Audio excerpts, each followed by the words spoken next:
Could you imagine a scenario in which the Nashville Predators miss the playoffs? It is becoming a lot more feasible after another just awful, ugly weekend loss for the Nashville Predators against a bad team. We'll talk about what the Preds can do to turn things around and end April on a high note. Plus, it's Monday. That means it's time for plus minuses. What we liked, what we didn't like about the week. There are a lot of minuses. Spoiler report. And because last night was the Grammys, which songs do you think best describes this current crop of Nashville Predators? Intense discussion between me and Ann earlier before the show. Coming all today on the Locked On Predators podcast. Your Locked On Predators, your daily podcast on the Nashville Predators. Part of the Locked On Podcast Network, your team every day.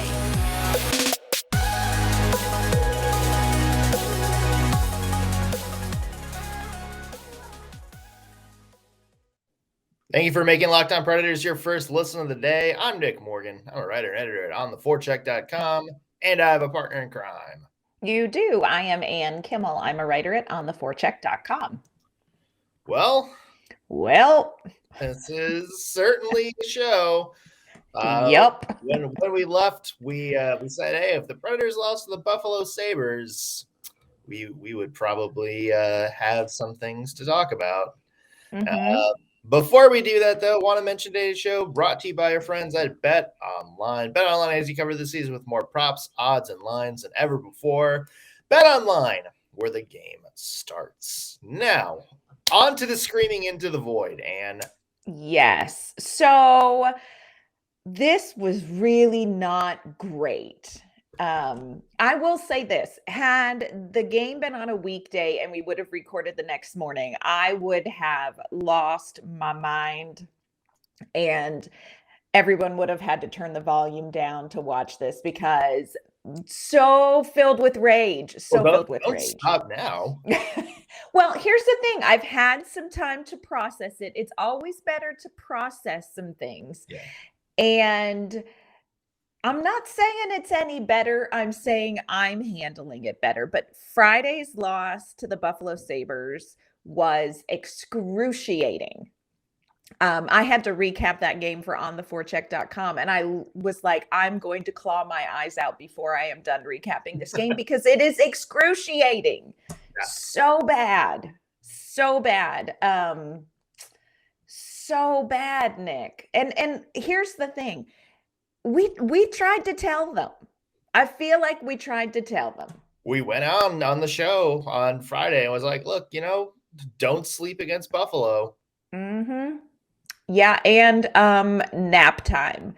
The Nashville Predators were out-predatored in that game on Friday, and it was really hard to watch because Buffalo was doing everything that the Predators have prided themselves on this season, except they were doing it better and faster and harder. And Nashville was just so outplayed in that game. It was bad, friends. It was bad.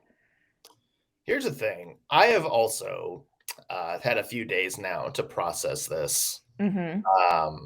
Because my initial reaction was also rage, like yes.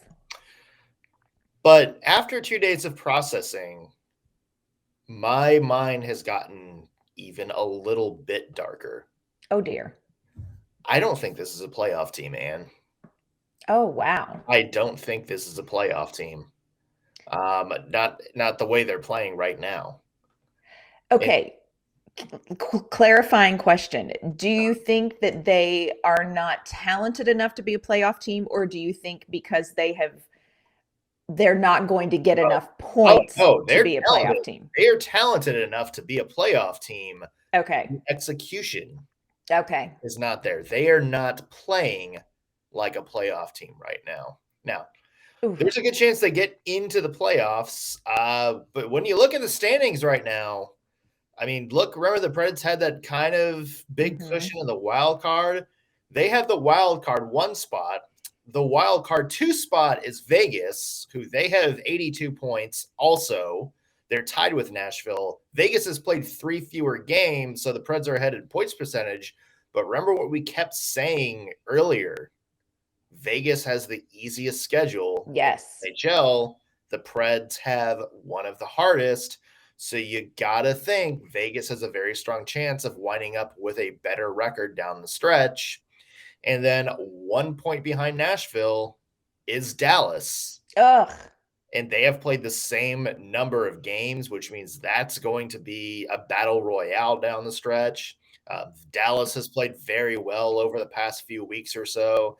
And then let's not count out a team like Winnipeg at 76 points, who, they've lost 2 straight, but they were one of the hottest teams in the month of March. And they have somebody like Connor Hellebuck, who it's like, yes. You know what? That's somebody who can sneak you in. I look at the Predators. I look at the teams coming up. If you can't beat the Buffalo Sabres, if you can't fix your issues against a team like Buffalo, then you're screwed. Because, and you know what, here's the thing, because a lot of people I tweeted something kind of similar, but it's like, you know what, now the Predators are going to have to work as the underdogs yet again to get into the postseason.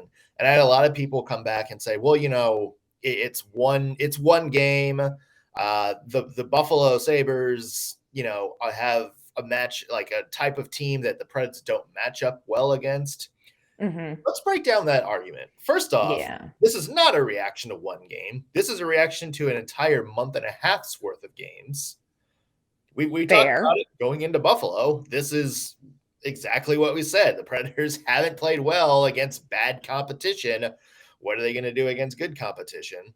So, no, it's not a reaction to the Sabres loss. It is a reaction to everything that has happened over the past little bit. Number 2, the argument that, you know what, the Preds don't match up well with the Sabres. One person said it's because Buffalo has a lot of speed, and the Predators don't match up well with speed. Oh, gosh. If you can't match up with the Sabres speed, what are you going to do against the Florida Panthers? Yeah. What are you going to do when you face Connor McDavid in a couple of weeks? What are you going to do when you face the Tampa Bay Lightning and then go out and face the Chicago Blackhawks, who, are also a speedy team? They might not be good in the standings right now, but they have speed. It's like, what if that's your argument, that the Buffalo Sabres are like some like top tier, like fast-paced team?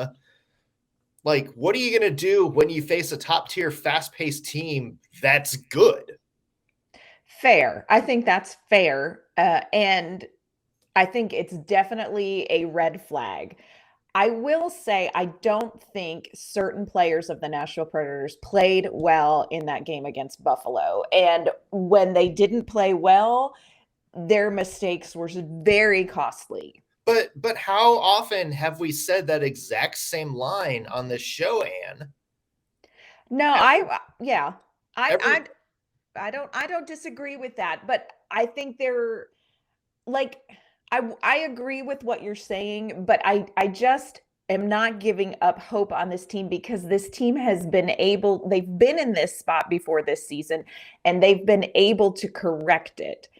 And so I have hope that even though it's taken a little longer than it should, that they're going to be able to correct some of these things. And here's my thing. I don't mind I do mind, but I can live with them not having a strong April, because the schedule in April is just ridiculous. Yeah. It's brutal. But I do mind them not competing well. And I think that's what's frustrating about the Buffalo loss. It's not necessarily that they lost, but it's that they did not compete well. And we've seen them in that before, and I think they've worked their way out of it. So there is a part of me that has this hope that they're going to work their way out of it. They go in and they play well as the underdog. They, for some reason, seem to flourish when others' expectations of them are low, when they're underestimated.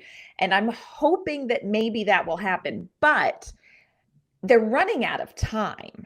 This is a little different of a slump because they're running out of time. They're out of time. Like, right now, they're out of time. because you're going to be an underdog for most of the games you play from here on out, or at least the team that's like not considered like, if you just put the two teams on paper, the Preds are probably going to be not favored in most of the games they play from here on out. I mean, let's just be honest. True. You look True. at on that schedule. It's a missed opportunity. And this is the thing. It's like, you know what? If they play well down the stretch and compete and still, kind of come out like, with wins or points in 60% of the games or whatever, that still might not be enough. Like, they may look good, they may play well, they still might not, get it. Yeah. And that's the scary thing, is that an okay April against the schedule might not be enough to get the Preds in. And that's where you're like, you had to rack up the points in March. You had to take advantage against teams like Seattle and Philly, really flex your muscle. And yeah, I know you probably bad games happen, but when you go out and play equally as bad against good competition as you do against the bad competition, there's something fundamentally wrong with your game. Do you think we're out now? Do you think we overestimated the Predators? No, I don't think looking at them and saying they could make a deep playoff run. Do you think we overestimated them? No, I stand by that. Because I mean, we saw it. I mean, this Predators team finally lived up to the expectations that had been put on them. Like, I truly believe it's there. Like, it's definitely there. Like, if you have a Matt Duchene and Filip Forsberg having the years they're having, combined with Roman Yossi, combined with Yossi Saros playing the way he was earlier in the year, that's not just a playoff team. That's a Stanley Cup contender. But the thing is that none of that has been happening. And a lot of the contributions that the Preds are getting, but it's really weird, because you look and it's like Yossi is still like on an epic pace. Filip Forsberg and Matt Duchene haven't cooled down. In fact, not a ton. Gotten hotter this second half of the year. So it's mind-boggling that all these things would go right for Nashville, and yet here they are playing horribly. Yeah. How much of this, and I wonder how much of this is, because I'm trying to figure it out. In the Buffalo game, I can excuse some of it because of, I can't excuse much of it, but I will say that it was worth a shot. I was trying. I'm full of grace, and yet I'm struggling to dig any up today because of the emotion of the game for Buffalo. That was huge, and it was going to be an uphill battle. But it's the execution. It's consistent execution issues with different people. And I think we're seeing some different play from people like Matt Duchene that maybe isn't exactly the same as it was at the beginning of the year. I don't know. I'm just trying to figure it out. Yeah, sure. Maybe there's finer points. Well, I kind of want to get into some of the individual players in our plus minus. That's coming up in just a second. Plus, I feel like we do need to have some fun. We really do. Yeah. The Grammys were last night, so we decided to do a little thing about what songs do you think describe each of the Nashville Predators? What is their theme song? What is their vibe? Before we get to that, though, I want to mention today's show brought to you by our friends at Built Bar. Built Bar is a protein bar that tastes like a candy bar. It's not any of that chewy, chalky, messy, awful stuff that you normally just get in a cheap pack at a convenience store. No, Built Bars are fantastic tasting. They got flavors for pretty much almost every taste. They have a new flavor out called Brownie Batter. They're one of the puffs, so it's a brownie batter flavored protein-infused marshmallow covered in 100% real chocolate. They also have more traditional flavors like raspberry cheesecake, which is now out. They also have your double chocolate, cherry barcia, peanut butter brownie, coconut almond, cookies and cream, and much, much more. In fact, there's a taste for pretty much whatever you want. And don't worry about choosing different flavors, because no matter what you get, all Built Bars are low in calories, low in net sugar, low in net carbs, but high in protein. So you can be sure that it's going to keep you full and satisfied throughout the year, and also stick to your health budget. If you want to try it yourself, go to built.com and use promo code LOCKED15 to get 15% off your order. The website always has a lot of new limited time flavors, and they're always cooking up something pretty much every other month. So be sure to check it often. Again, that is promo code LOCKED15 for 15% off at built.com. Well, it's Monday, Ann, which means it's time for plus minus. Some pluses for the there we go. That's more lined up. Pluses for the things we liked about the Predators this past week. That was really hard to come up with for this segment. It was. And minuses for the things that the things that suck and we hate everything. Mm-hmm. Yeah. Not so difficult to come up with those this week. Yeah, that was easy. Yeah. Ann, would you like to lead us off? Yes, I will start with a plus, just, to start off well, and then we're going to dig into some more things. So my first plus is going to go to Michael Mccarron and the fourth line. I will say this. I think Michael Mccarron may be the most improved Nashville Predators player on this roster. Expectations for him were so low. He was maybe second to Ben Harper in respectability among fan bases, and I think he has come in. He knows what his style of play is. He executes that well, and it's paying off for him. So Michael Mccarron, great job. Yeah. I 100% agree that he is probably the most improved player. And I think it was just like earlier this year, it was the fact that, he was kind of taking time away from a guy like, Tommy Novak, who a lot of fans wanted to see. But he has definitely earned his spot in the Nashville lineup. Yes. Good for him. I'm going to go kind of random. My first plus. It's somebody who's a big star, but not somebody that we've talked about a lot this year, and that's Ryan Johansen. Okay. And Ryan Johansen, 2 assists against Buffalo. He had kind of stalled off in the middle of the season, but is starting to get hot again. I think we really underestimate Ryan Johansen as a hockey player. I think the 8x8 thing Yes. kind of nonplus some people, because I think a lot of people were expecting kind of a 100-point score. But the thing is, Johansen does a lot of different things really well. He is a very, very good setup person, creates a lot of plays by himself, both, on his pure skill alone and his physicality. He's very underrated defensively. I think that's something we talk a lot about. He's got those long, gangly arms that can really interrupt and disrupt plays. And we saw it a little bit. And I thought he was one of the better players from that aspect against Buffalo. I think whenever Johansen was on the ice, I did think the Predators saw a little bit of hop in their step. So you know what? Kudos to Johansen, somebody that we haven't talked a ton about this year, but I think somebody who deserves some kudos for how he played amidst a miserable game against. Yes, I would agree with that. He is underrated because you just don't measure his abilities quite the same way as you do, with the traditional score sheet. Now we should probably get into the minuses. So everybody settle in, because we've got some things to say. Let's do it. My first minus is going to be the Nashville Predators allowing the Buffalo Sabres to beat them in faceoffs. Okay. Nashville has some fantastic players who take faceoffs. Colton Sissons is great in the faceoff circle. He's kind of, he's just got astronomical numbers right now. But against Buffalo, who, by the way, is the worst team in the league in faceoff percentage, Buffalo won faceoffs 56% of the time in that game. And it doesn't seem like it should be a big factor. And there were certainly plenty of other factors that we'll get into in the minus column as to how the Predators are playing. But they just couldn't get possession of the puck.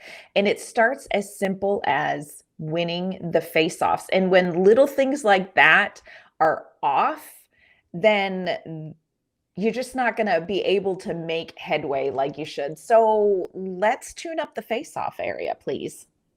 Yeah, I agree. That's kind of a stat that you don't want to see against Buffalo. So embarrassing. One of those things you should have taken advantage of. Yes. Mm-hmm. I have to give it minus, and I already tell this is going to get a reaction out of you. Oh, don't even. I have to give a minus to Yossi Saros. Oh, And okay. here's the thing. I'm not putting this all on Yossi Saros by any means, because if you're as a team giving up something like 30 to 40 shots a game, then the defense in front of you is probably not great. Yes. But when you go back since the All-Star break, there have been 13 games in which Yossi Saros has given up 3 or more goals. 8 of those have been 4 or more. Gosh. And that is uncharacteristic for Yossi Saros. And here's the thing. I am on the train that Yossi Saros probably could have been considered the Preds' most valuable player earlier this year. For the sole reason that he was helping the Nashville Predators win games they had no business winning. The only problem is the Preds needed that now. They need that now. And that level of you can kind of get away with a lot because you know you're going to have a goalie that's going to kind of steal wins for you. That's not there right now. No. And, that is a big concern if you're the Nashville Predators. Now, I don't know if this is just him in a cold streak. I don't know if he's just, bad defense. I mean, I think there was a stat that said the Predators are one of the worst teams in allowing the stat was cross ice passes. Yes. Yep. And so, it's certainly not on him 100%. But, you also look back at that Buffalo game and it's there's a couple of those. It's you know what? I've seen Yossi Saros make that save earlier this year. Yeah. And it's a hard one to say out loud because he has carried the Predators earlier in the season. He was just in phenomenal form earlier in the season, Vezina looking numbers, and it's just not been there right now. And again, it's not all on Yossi, but this is the time of year where you need your goaltending. You just need your goaltending. So I don't disagree with that one as much as it pains me. Yeah. I have another minus, and this is just something that I just can't abide. And that is the rumblings that I heard after the Buffalo loss about letting John Hynes go. Yeah, that's dumb. That is just such a minus. Such a minus. The idea that this proves that John Hynes can't get it done is ridiculous. And I will not abide it. Point blank. People are saying this is definitely a sign not to renew his contract. He can't get it done. So much of the Predators' success is because of John Hynes, and the idea that they need to let him go is almost as maddening to me as the loss in Buffalo was. So zip it with that nonsense. Yeah, let's not overreact to that. I mean, the other thing is I feel like people have been trying to find reasons to fire John Hynes since hired John Hynes. And it's not about John Hynes. I think it's about people wanted the process to take longer. I don't think they care necessarily what the end result was. They just felt like, well, I would feel better about it if Poile had thought longer. Well, he didn't need to.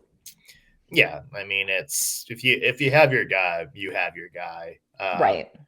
That's dumb, man. I don't want to get into a whole thing with that section of the fan base. But it's dumb. I think there's something. I think there's more going on there. Yeah. My last minus. I'm actually going to take this outside the Predators organization. My last minus of the night goes to the Arizona Coyotes, Jay Beagle. Preach it. And their wonderful color commentator, somebody that Preds fans know very well, Tyson Nash. So if you don't know what I'm talking about, over the weekend, Trevor Zegras scored another, circus goal or like a circus assist, and then proceeded to get knocked down after the whistle by Jay Beagle because of it. And then Troy Terry stepped up, and Jay Beagle just kind of proceeded to bash his head in against the ice. Incensed. And then the whole thing, Tyson Nash, who is a trash former player for the St. Louis Blues. Predators fans remember him. He wasn't good, but he looked like White Goodman and could throw punches. So there's that. On the commentary said, you know what, Zegras, if you're going to, score these goals like that, if you're going to be skills, then you got to be ready to take punches. So much to say. I am a fan of fighting in hockey. I am not one of those people that think fighting should be banned. Okay. I think it's stupid to start a fight because somebody embarrassed you. Fact. That is a joke. Like, if you can't take the fact that Trevor Zegras embarrassed your defense, then get better. Then just get better defense. I know you're the Arizona Coyotes and you're the embarrassment of the NHL, and you have been for 5 years, but to just try to bash a player's face in because they're better than you, that's BS. Let's face it, that's trash. That's trash. The Coyotes are trash.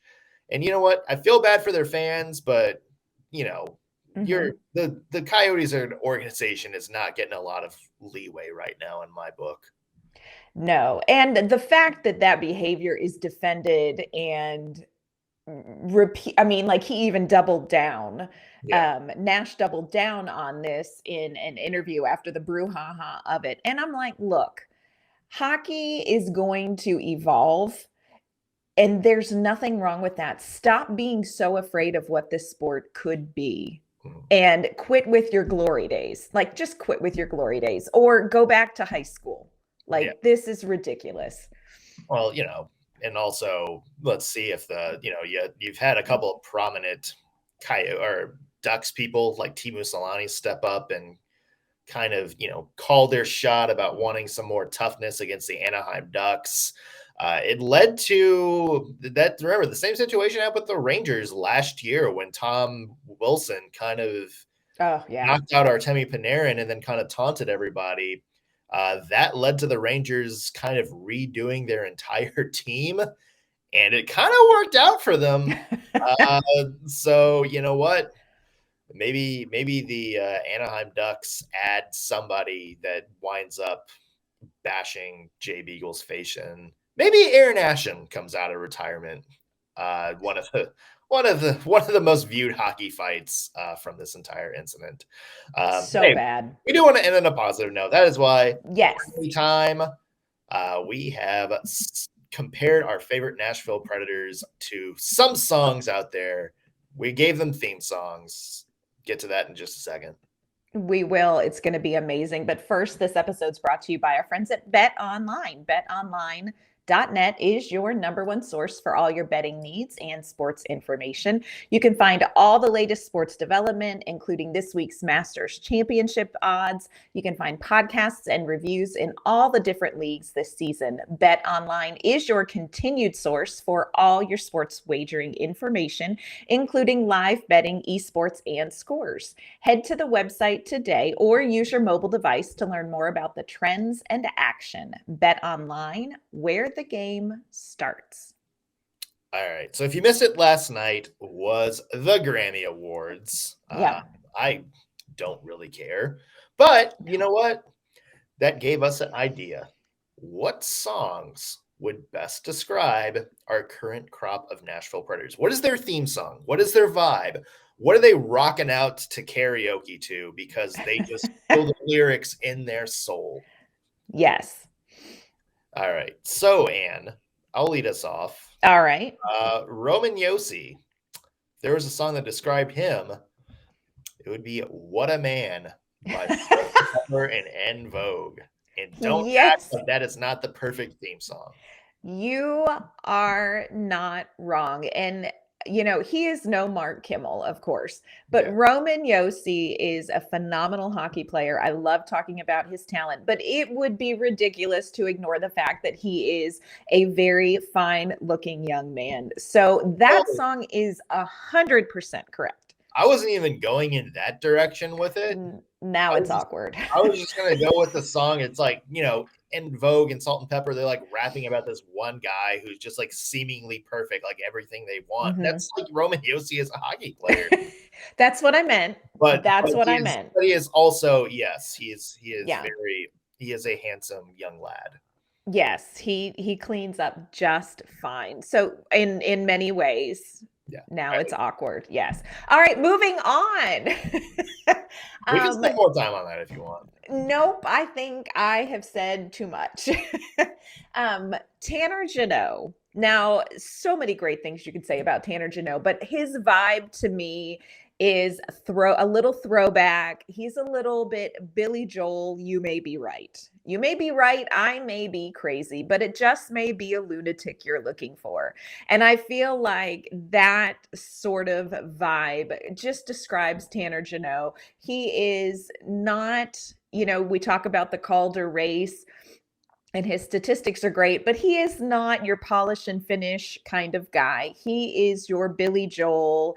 I crashed your party. Saturday, I said I was sorry. Sunday came and trashed me out again. That's our Tanner Jeannot. I agree. Yeah. I mean, Yeah. he's like the little freak of nature Yes, he is. Yep. that the Predators seemingly love to enjoy. And I am going to go with Mr. Mark Borowiecki as my next guy. Oh, I love him. There is a classic rap song called Regulate by Warren G and Nate Dogg. And basically what the gist is regulators are kind of like the bosses of the bosses in sort of like the street world. Like Hmm. regulators are the guys that even like all the gangbangers are afraid of. It's like you can mess with anybody, but you don't mess with these guys. These are your overlords. That's Mark Borowiecki for the Nashville Yes. Predators. You know what? You can try to go after whoever you want on the Predators ice, but if Mark Borowiecki's out there, he's going to be the end all say all. He's the Godfather. He Hmm. is the other word for Godfather. I thought I had one there, but I didn't. But you do not mess with Mark Borowiecki because he will, you know, Destroy you. destroy you. Yeah. Yeah, he is the last word. Like you may go ahead and have your word, but Mark Borowiecki is going to have the last word. I would agree with that one. Um, for me, I love talking about Matt Duchene. He is having a breakout year. People have been frustrated with his performances before, but I really feel like Matt Duchene's theme song this year is Brooks and Dunn, Brand New Man. It's country music, and of course, he's going to be country music, but I think he is really having he's having a phenomenal year. I think he has always had this talent and the circumstances have not been great around him, but things have come together. He and John Hines have talked in the off season. I think he's done a lot of work and Matt Duchene is having an incredible, incredible year. So everybody who was complaining about him underperforming. This is a brand new man. And look out because, this season is not done and he is not done yet either. I feel like there's somebody in your household that you are continually going to remind that to for quite I some time. I do. Hey, well, the last one for me, Anne, is Mr. Filip Forsberg, and that is a Mhm. old Motown song, Smokey Robinson and the Miracles, A Fork in the Road. Oh, It's a love song, which, I'm sure Preds fans would love to sing to Filip Forsberg at any chance they get. But it's basically kind of a warning to couples. It's like, you know what? Things are going good right now, but beware, there's going to be a fork in the road come out, and you kind of want to see your basically the gist is you want everybody to go in the same direction. You want to make sure you and your lover are going on the right path when you reach that fork in the road. Yeah. Smokey Robinson tells them to beware. You got to do it now before you come up to that fork. That's Filip Forsberg and his contract with the Nashville Predators. Things are going good right now. We're celebrating him setting all these records. Probably going to top 40 goals very, very soon. He's going to be the first Predator to do that. If they can beat teams like the Buffalo Sabres.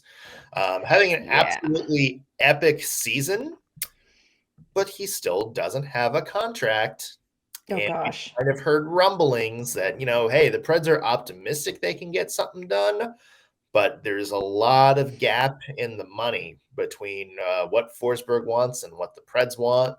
And David Boyles played this dangerous game before. As Smokey says, the danger's there. Ho, ho, ho. We saw it with, David Boyle maybe not being a little aggressive enough in contract negotiations has burned them a few times in the past.